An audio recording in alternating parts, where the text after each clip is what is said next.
Let's look at what makes a great webinar follow-up email. So you have run your webinar, the webinar is over, and your audience just disappears into nothing. That's exactly what we want to avoid with a webinar follow-up email.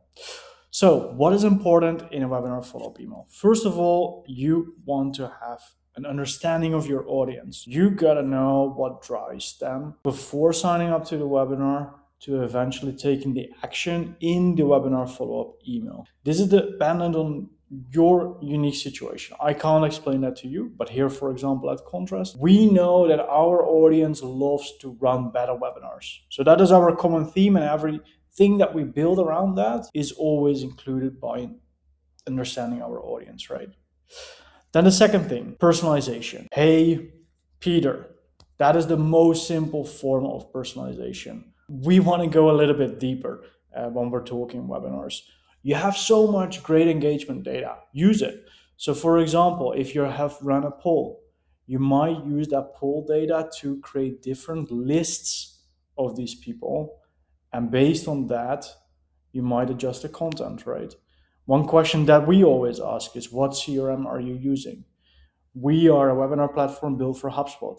The minute people answer HubSpot is the minute we can adjust our content that we deliver to them, tailored around HubSpot. That's our personalization. But it's also understanding the audience, right? And finally, a clear CTA. You want to have a clear CTA because if you don't tell the reader what action to take, they are not going to take an action, okay? So make it crystal clear what is the action that you want them to take. For us, for example, it can be to sign up for our product. What I really want to stress out is you got to make it yourself easy, right? You want to have a template that you can simply duplicate. Because sometimes you're not going to have one follow-up email. You want to have multiple follow-up emails because maybe you need to go deeper onto the topic that the webinar was about. So you break down the content into multiple emails, keep on engaging the person that attended the webinar. And that's why you want to move fast with a template. Also, that template, you got to make sure it fits your brand and message.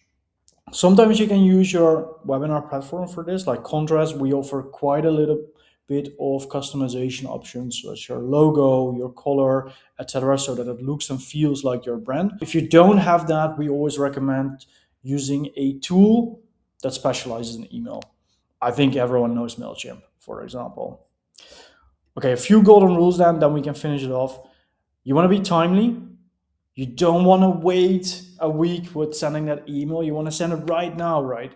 You have just run the webinar. You want to keep people in the loop. So I always recommend you to write those emails before you run the webinar so you can just sit back, relax, and see those signups, leads, whatever coming in. You also want to segment your audience. We talked about this before. What you then want to do is make sure that you review and analyze the results of your campaigns, of these emails, in order to improve it for the next time. So to quickly reiterate, what are the mistakes then that people make? Ineffective subject lines. The only goal of your subject line is to get people to open the email, okay?